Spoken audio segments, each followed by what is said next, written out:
दोस्तों TCL ने अपनी नई QLED टीवी रेंजेस इंडिया में लॉन्च की है, जिसमें से एक टीवी आती है 8K डिस्प्ले के साथ और 6 टीवीज आती है 4K डिस्प्ले के साथ। इस वीडियो में हम TCL की 4K QLED टीवीज के बारे में बात करने वाले, बताएंगे आपको सारी की सारी डिटेल्स और साथ ही साथ अपना ओपिनियन भी शेयर करेंगे कि क्या आपको ये टीवीज लेनी चाहिए या फिर नहीं। आगे बढ़ने के पहले जो लोग नए हैं, नीचे दिया हुआ लाल सब्सक्राइब का बटन दबा दीजिए और अपने बंधु के साथ जुड़ जाइए और रेगुलर वीडियो अपडेट्स के लिए बेल आइकन जरूर दबाइए। दोस्तों मैं हूं मनु, आपका शॉपिंग बंधु। लगे हाथ, शुरू करते हैं।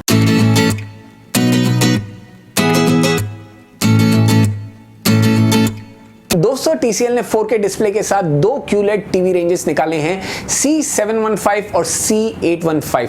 C715 में आपको 50 इंच, 55 इंच और 65 इंच वेरिएंट्स देखने मिल जाते हैं। वहां पे C815 में आपको 55, 65 और 75 इंच वेरिएंट्स देखने मिलते हैं। दोनों टीवी रेंजेस में काफी सिमिलैरिटीज हैं और कुछ चीजें हैं जो अलग हैं। तो पहले बात कर लेते हैं इनके डिस्प्ले के बारे में। यहाँ पे आपको सारी की सारी टीवीज में क्वांटम डॉट डिस्प्ले देखने को मिल जाता है। बेसिकली एक क्वांटम डॉट फिल्टर लगा हुआ है जिसमें 1 बिलियन नैनो पार्टिकल्स हैं जो कलर्स को शार्प करते हैं, प्यूरिफाई करते हैं और आपको ऑलमोस्ट 93.5% कलर गैमेट जितने कलर्स दिखाते हैं। तो ये एक बहुत बढ़िया चीज है। साथ ही साथ इन सब टीवीज में आपको 8 बिट पैनल देखने को मिलने वाला है। 8 बिट पैनल टेक्निकली आपको 16 मिलियन कलर्स दिखाते हैं, लेकिन यहां पे आपको फ्रेम रेट कंट्रोल दिया हुआ है, यानी कि FRC टेक्नोलॉजी यूज की गई है, जिससे जो 16 मिलियन कलर्स को एनहांस करके अप टू 1 बिलियन कलर्स आपको इस टीवी में देखने को मिल जाते हैं। साथ ही साथ यहाँ पे जो C715 सीरीज है उसमें आपको डायरेक्ट LED बैकलाइटिंग देखने मिलेगी। C815 में आपको एज LED बैकलाइटिंग देखने मिल जाती है। सारी की सारी टीवीज में आपको VA पैनल दिए हुए हैं। बात कर ले HDR के बारे में, तो यहाँ पे आपको HDR10 और Dolby Vision का सपोर्ट दिया हुआ है। C715 रेंज के सारे वेरिएंट्स में आपको स्टैंडर्ड रिफ्रेश रेट 60 हर्ट्ज का देखने मिलता है। वहां पे C815 के 55 इंच वेरिएंट में आपको 60 हर्ट्ज का रिफ्रेश रेट मिलता है और 65 और 75 इंच वेरिएंट में आपको 120 हर्ट्ज का रिफ्रेश रेट देखने मिल जाता है। ब्राइटनेस के बारे में बात करें तो यहाँ पे C715 के हर वेरिएंट में आपको 330 निट्स की ब्राइटनेस मिलती है और 5000:1 का कॉन्ट्रास्ट रेशियो देखने मिलता है।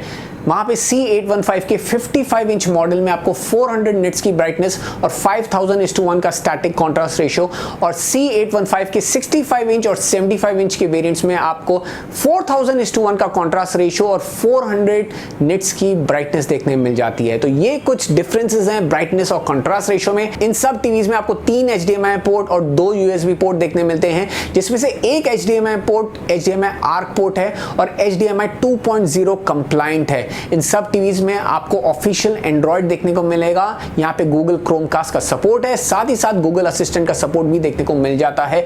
सब की सब टीवीज में आपको सेम क्वाड कोर प्रोसेसर देखने को मिलता है और Mali 470 ट्रिपल कोर GPU देखने मिल जाता है। यहाँ पे आपको ब्लूटूथ 5.0 का सपोर्ट है, ब्लूटूथ इनेबल रिमोट भी मिल जाता है, जिसमें आपको नेटफ्लिक्स का डेडिकेटेड बटन भी मिल जाएगा। इन टीवीज में आपको 2 GB का रैम और 16 GB इंटरनल स्टोरेज मिल जाता है। साथ ही साथ अगर हम ऑडियो के बारे में बात करें तो C815 सीरीज एक attach front facing sound bar के साथ आती है जो 20 वॉट का ऑनक्यो का साउंड बार है। साथ ही साथ इन टीवीज में आपको 15 वॉट के 2 स्पीकर्स भी अटैच देखने को मिलते हैं। तो ओवरऑल ऑडियो आउटपुट 50 वॉट का है। वहां पे C715 की टीवीज 2 15 वॉट के स्पीकर के साथ आती है, तो टोटल आउटपुट आपको C715 की टीवीज में 30 वॉट का देखने मिल जाता है। इन सारी टीवीज की बिल्ड क्वालिटी बहुत ही बढ़िया है। प्रीमियम क्वालिटी प्लास्टिक और मेटल यूज किया गया है। साथ ही साथ जो आपको टेबल टॉप स्टैंड मिलता है वो भी प्रीमियम क्वालिटी मेटल का है, जो आप 2 तरीके से टीवी पे अटैच कर सकते हैं। दोस्तों स्क्रीन पे आपको इन टीवीज की प्राइसिंग दिख जाएगी।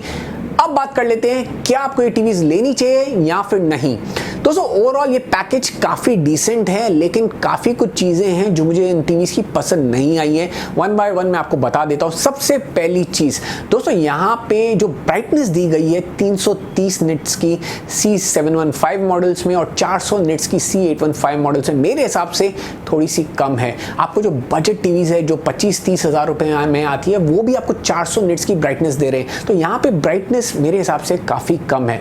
दूसरी बात, C815 का 65 और 75 इंच वेरिएंट में आपको 120 हर्ट्ज रिफ्रेश रेट तो मिल ही रहा है, लेकिन वहां पे HDMI 2.1 का सपोर्ट नहीं दिया हुआ है। तो जो गेमर्स हैं, जो PlayStation 5 के लिए रुके हुए हैं, जो नया Xbox लेने वाले हैं, जिनमें वेरिएबल रिफ्रेश रेट होगा, जिनमें आपको हाई रिफ्रेश रेट पे गेमिंग कर पाएंगे और साथ ही साथ HDMI 2.1 का सपोर्ट होगा, तो वो तो इसका फायदा उठा ही नहीं सकेंगे। तो यहाँ पे वो भी मुझे बहुत खटका है।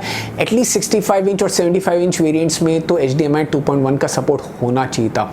तीसरी बात, MEMC टेक्नोलॉजी C715 में आपको MEMC नहीं मिल रहा है, C815 में आपको MEMC मिल रहा है। Budget TVs, again budget TVs जो 25-30 हज़ार रुपए में आ रही है, उनमें आपको MEMC मिल रहा है। तो C715 में MEMC क्यों नहीं डाला TCL ने? ये एक और बात है जो मुझे बिल्कुल भी समझ में नहीं आई है। साथ ही साथ अगर हम प्राइसिंग को ध्यान से देखें तो यहाँ पे कोई वेरिएंट्स हैं जो काफ़ी वैल्यू फॉर मनी दे रहे हैं, लेकिन ऐसे कोई वेरिएंट्स भी हैं जिनमें मुझे लग रहा है मुझे कोई और दूसरे ब्रांड की टीवीज देखनी चाहिए। स्पेशली अगर मैं C715 का 50 इंच देखता हूं तो 50 इंच 45,000 में मेरे हिसाब से ठीक है, आपको काफ़ी कुछ अच्छा मिल रहा है। लेकिन जब मैं हायर वेरिएंट्स पे जाता हूं, जब मैं 55 इंच पे जाता हूं जो मिल रही है 56,000 में, तो वहां पे 56,000 रुपीज़ खर्च करने के पहले मैं सोचूंगा कि मैं सैमसंग और LG के दूसरे मॉडल्स देख लूं जो आपको ज़्यादा ब्राइटनेस देंगे, बेटर कॉन्ट्रास्ट देंगे, बेटर व्यूइंग एंगल्स देंगे और शायद ओवरऑल बेटर एक्सपीरियंस भी दें। और अगर मैं C815 में देखता हूं तो वहां पे 65 इंच वेरिएंट की प्राइसिंग मुझे काफ़ी अच्छी लग रही है, क्योंकि और कोई ब्रांड इतने कम प्राइसिंग पे 65 इंच टीवी नहीं देगा। लेकिन 70,000 रुपए में मैं 55 इंच वेरिएंट C815 का क्यों खरीदूं, जब मुझे LG का या फिर सोनी का अराउंड 80-85,000, या फिर मैं अगर सैमसंग की बात करूं तो सैमसंग का जो फ्रेम टीवी है वो आपको 84,000 रुपीज़ या 83,000 रुपीज़ में मिलता है। तो 70,000 रुपये जो आदमी खर्च करने वाला है, तो 12-13,000 रुपये एक्स्ट्रा डाल के मैं ऐसी टीवी लूं जहां पे मुझे better viewing angles, better brightness और बेटर ओवरऑल व्यूइंग एक्सपीरियंस मिले। तो यहाँ पे आपको वेरिएंट देखना है और फिर कंपेयर करना है उस वेरिएंट का दूसरे ब्रांड्स क्या दे रहे हैं। तो जैसे कि मैंने कहा 50 इंच वेरिएंट C715 मेरे हिसाब से वैल्यू फॉर मनी है। C815 का 55 इंच वेरिएंट बिल्कुल भी वैल्यू फॉर मनी नहीं लगा, लेकिन 65 इंच वेरिएंट मुझे वैल्यू फॉर मनी लग रहा है। तो आपको ऐसे डिसाइड करना है। ओवरऑल मैं इतना इंप्रेस नहीं हुआ हूँ इस टीवी से। कुछ अच्छी बातें हैं, कुछ बातें मुझे पसंद नहीं आई है। बाकी आपके क्या ख्याल है इन टीवी के बारे में कमेंट सेक्शन में मुझे ज़रूर बताएं। अगर आपको वीडियो पसंद आए इस वीडियो को लाइक कीजिए, अपने दोस्तों का शेयर कीजिए, और जो लोग नए हैं इस चैनल को सब्सक्राइब कीजिए, वो नीचे लाल सब्सक्राइब का बटन दबाकर। फिर मिलेंगे अगले वीडियो में कुछ नए कंटेंट के साथ। जैसे कि मैं हमेशा कहता हूँ, स्टे हेल्दी, स्टे मोटिवेटेड। जय हिंद।